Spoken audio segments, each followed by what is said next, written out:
Hi, it's your classmate Alondra Gonzalez Moreno, and I want to talk about the effects of the fashion in the environment and why we should be more conscious about our clothes.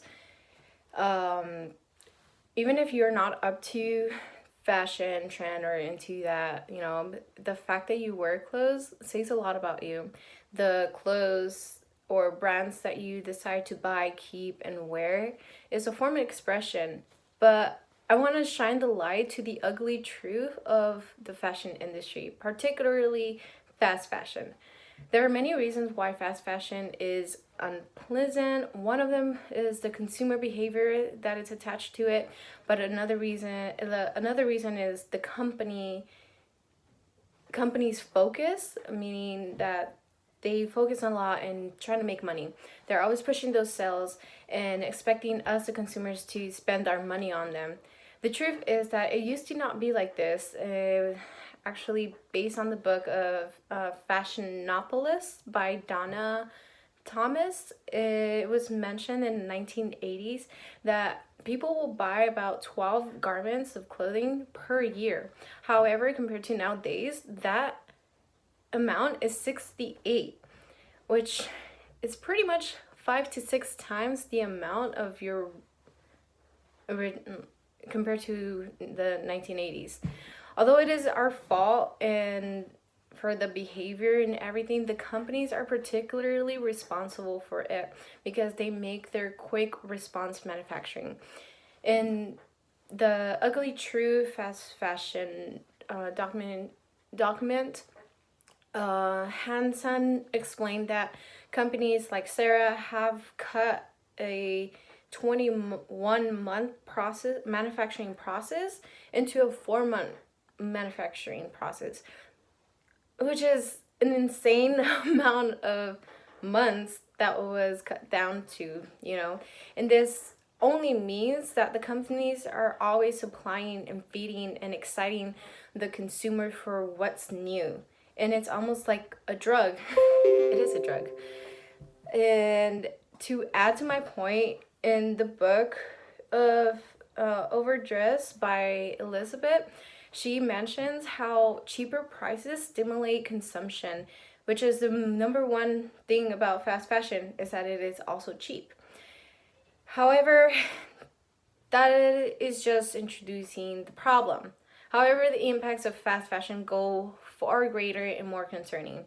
One of the things to keep in mind with pollution, to keep in mind is the pollution that it creates. If rivers from China, Bangladesh, India, Indonesia are constantly being polluted day in, day out. The largest contributor to this is our textile and tannery industries. All of those dyes, fibers, and finishes are chemicals that end up in the rivers. And in the documentary of River Blue mentions that the textile industry uses about 3.2% of water that is available. That means the 1%, or not the 1%, but the certain percentage that is available for us to use is being used. 3% of that, or 3.2, is being used on for textiles. And it's so much. It's so much. It goes even deeper. But this might not sound as much, but it is also, once it's polluted, it cannot sustain any life. It can't contain any fishes because they die. The chemicals are just way too bad. I just gotta say, disclaimer for those notifications. Based on the research on Greenpeace has been doing in the past year, chemicals in the dye can affect the immune system, the liver, and the central nervous system. Workers and people that live nearby those rivers are constantly being exposed with those chemicals, and from a young age they develop complications with, like I say, their immune system, livers, and central. Even mutations happen, and it's sad that they have such a short span life because of the pollution. Many also have lost their sense, and this is all based on the River Blue documentary. This leads me to the unethical practices that the factories have towards their workers. And it's evident there's a lack of safety measures in the industry. One of the major incidents in history was the Rana Plaza factory collapse, killing about thousands, killing thousand more, ah, killing thousands of people and injuring many to the point where they have to use a wheelchair now for life, or their equivalent of a wheelchair, because they can't even afford a wheelchair. Um, this simply could have been avoided if the infrastructure would have been attended. It was obvious and it was evident that there was cracks and problems with the building that weren't being addressed. And all this, I mean, you can find information about Rana Plaza anywhere if you just look up Rana Plaza. But when I found out through the true cause, which is there's a lot.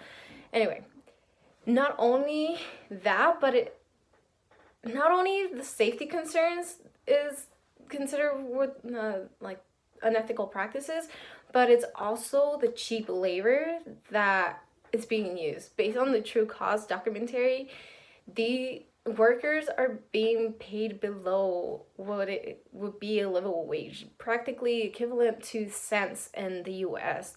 But they'll do the job because there's not many options out there. Like they take what they got pretty much. Adding to the impacts and issues of fast fashion is the landfill it creates. Based on the ugly truth fast fashion, the average American throws away 80 pounds of clothes each year. Now multiply that with the population. Think about it. Now add that to the clothes that are not being sold at retail and thrift stores, or that cannot be sold. And if you think about it, based on research of the ugly truth, or based on the documentary of the ugly truth fast fashion, they mentioned Hansen mentioned that one thrift store can create about 18 tons of unwanted clothing every 3 days. So that's a lot of clothing on the landfills.